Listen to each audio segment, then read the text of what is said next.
ഞാൻ ഉണ്ടാക്കി കാണിക്കാൻ പോകുന്നത് നേന്ത്രക്കായും ചെറുപയറും കൂടി ഒരു ഉപ്പേരിയാണ്. 2 നേന്ത്രക്കായാണ് ഞാൻ എടുത്തിട്ടുള്ളത്. അത് നമ്മൾ നേന്ത്രക്കായൊക്കെ അരിഞ്ഞ് വെള്ളത്തിലേക്കാണ് ഇടേണ്ടത്.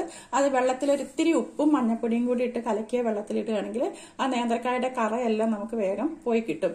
അങ്ങനെ ഇട്ട വെള്ളത്തിലിട്ട് കഴുകിയെടുത്ത നേന്ത്രക്കായാണത്. പിന്നെ ഒരു 1/4 കപ്പ് ചെറുപയറാണ് എടുത്തിട്ടുള്ളത്. അത് ഒരു 2-3 മണിക്കൂർ വെള്ളത്തിൽ കുതിർത്ത് വെച്ചിരുന്നു. ഇനി ഇത് രണ്ടും നമുക്കൊന്ന് വേവിച്ചെടുക്കണം. രണ്ടും വെവ്വേറെ ആയിട്ട് വേവിച്ചെടുക്കാം. കായ വേവിക്കുന്നതിനായിട്ട് ഇതുപോലെ ഒരു പാത്രത്തിലേക്ക് ആക്കിയിട്ടുണ്ട്. ഇതിലേക്ക് ഒരു നുള്ള് മഞ്ഞൾപ്പൊടി ഇട്ട് കൊടുക്കാം, കുറച്ച് ഉപ്പും ഇട്ട് കൊടുക്കാം. ഇനി ഒരു കുറച്ച് വെള്ളം ഒഴിച്ചിട്ട് നമുക്കിത് വേവിച്ചെടുക്കാം. കായ വേവാനായിട്ട് ഒത്തിരി വെള്ളം ഒഴിക്കണ്ട, കുറച്ച് വെള്ളം ഒഴിച്ചാൽ മതി, പെട്ടെന്ന് വെന്ത് കിട്ടും.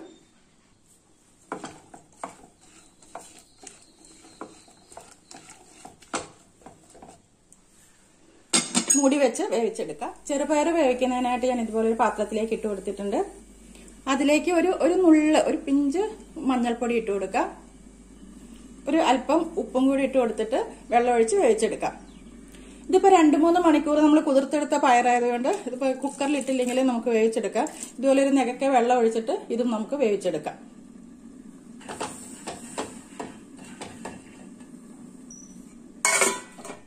കായും പയറും വെന്ത് വരുമ്പോഴത്തേക്കും അതിനെ ഉള്ളി കാച്ചാനായിട്ട് ഇതുപോലെ ഞാൻ കുറച്ച് ചുവന്നുള്ളി എടുത്തു വെച്ചിട്ടുണ്ട്. ഒരു 10-12 ചുവന്നുള്ളി എടുത്തിട്ടുണ്ട്. ചുവന്നുള്ളി എത്ര ചേർത്താലും അത്രയും ടേസ്റ്റ് ആണ്. പിന്നെ ഒരു 4-5 അല്ലി വെളുത്തുള്ളിയും കൂടി എടുത്തിട്ടുണ്ട്.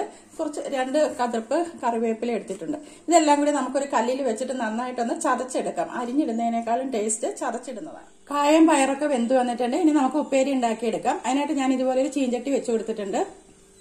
ചട്ടി നന്നായിട്ട് ചൂടായി കഴിയുമ്പോൾ അതിലേക്ക് വെളിച്ചെണ്ണ ഒഴിച്ചു കൊടുക്കാം. ഒരു 2 ടേബിൾ സ്പൂൺ ഒക്കെ വെളിച്ചെണ്ണ ഒഴിച്ചു കൊടുക്കാം.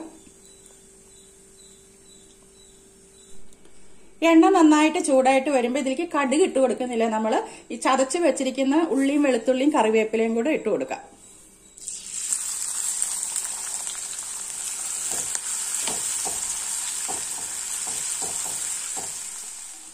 ഉള്ളിയൊക്കെ ഒന്ന് ചെറുതായിട്ട് മൂത്ത് വന്നിട്ടുണ്ട്. നല്ലൊരു മണമൊക്കെ വന്നു തുടങ്ങി. ഈ സമയം നമുക്ക് ഇതിലേക്ക് എരിവിന് ആവശ്യമായ മുളക് ഇട്ട് കൊടുക്കാം. ചതച്ച മുളക്, വറ്റൽമുളകാണ് ഇട്ട് കൊടുക്കുന്നത്, ചില്ലി ഫ്ലേക്സ്. അതൊരു 1.5 സ്പൂൺ ഇട്ട് കൊടുക്കുന്നുണ്ട്. അവനവന്റെ എരിവിനനുസരിച്ചിട്ട് ഇട്ട് കൊടുക്കാം.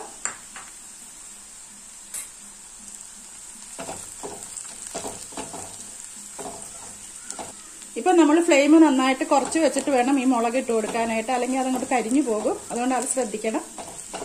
ഇനി ഇതിലേക്ക് നമുക്ക് ഒരല്പം മഞ്ഞൾപ്പൊടിയും കൂടി ഇട്ട് കൊടുക്കാം. നമ്മൾ കായും പയറും വേവിക്കുമ്പോഴും ഓരോ ഇത്തിരിച്ച മഞ്ഞൾപ്പൊടി ഇട്ടിട്ടുണ്ട്. അപ്പൊ അതിനനുസരിച്ചിട്ട് വേണം ഇപ്പൊ മഞ്ഞൾപ്പൊടി ഇട്ട് കൊടുക്കാനായിട്ട്.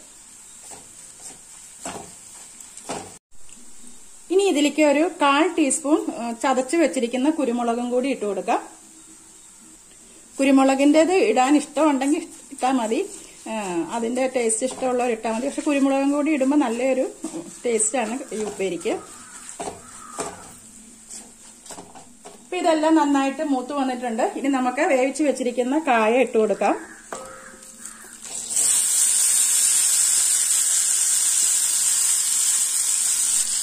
വേവിച്ച് വെച്ചിരിക്കുന്ന പയറും ഇട്ട് കൊടുക്കാം.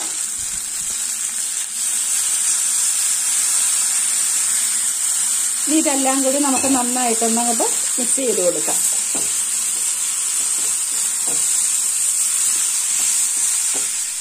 അപ്പൊ ഇതെല്ലാം കൂടി നന്നായിട്ട് ഇളക്കി യോജിപ്പിച്ചിട്ടുണ്ട്. ഈ സമയത്ത് നമ്മൾ ഉപ്പ് നോക്കുക. നമ്മൾ കായും പയറും വേവിക്കുമ്പോൾ ഇത്തിരി ഉപ്പ് ഇട്ടിട്ടുണ്ട്. അപ്പൊ ഉപ്പ് നോക്കിയ ശേഷം ആവശ്യമെങ്കിൽ മാത്രം ഉപ്പിട്ട് കൊടുക്കാം. കുറച്ച് ഉപ്പ് കുറവുണ്ട്, ഉപ്പിട്ട് കൊടുക്കാം.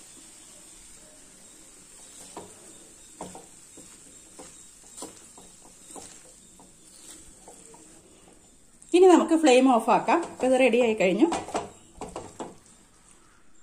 നേന്ത്രക്കായും പയറും കൂടിയുള്ള ഉപ്പേരി റെഡിയായി കഴിഞ്ഞു. നല്ല ടേസ്റ്റ് ഉള്ള ഒരു ഉപ്പേരിയാണ്. പ്രത്യേകിച്ച് കഞ്ഞിയുടെ കൂടെ കഴിക്കാനായിട്ട് ഒത്തിരി നല്ലതാണ്. ചോറിന്റെ കൂടെ കഴിക്കാനൊക്കെ ഒത്തിരി നല്ലതാണ്. നിങ്ങൾക്ക് ഈ വീഡിയോ ഇഷ്ടപ്പെട്ട് കാണുമെന്ന് കരുതുന്നു. ഇതിനു മുമ്പ് ഞാൻ നേന്ത്രക്കായും പയറും കൂടിയുള്ള തോരൻ വെച്ചിട്ടുണ്ടായിരുന്നു. അത് കാണാത്തവരൊന്ന് കണ്ടു നോക്കണേ. എന്റെ ഈ ചാനൽ ആദ്യമായിട്ട് കാണുന്നവർ ഒന്ന് സബ്സ്ക്രൈബ് ചെയ്യാനും കൂടി ഓർക്കണേ. നിങ്ങൾക്ക് ഈ വീഡിയോ ഒക്കെ ഇഷ്ടപ്പെടുകയാണെങ്കിൽ ഒന്ന് ലൈക്ക് ചെയ്യാനും ഷെയർ ചെയ്യാനൊക്കെ ഒന്ന് ഓർക്കണേ. അപ്പൊ ഇനി മറ്റൊരു വീഡിയോയുമായി ഞാൻ വീണ്ടും വരുന്നതാണ്. Thank you.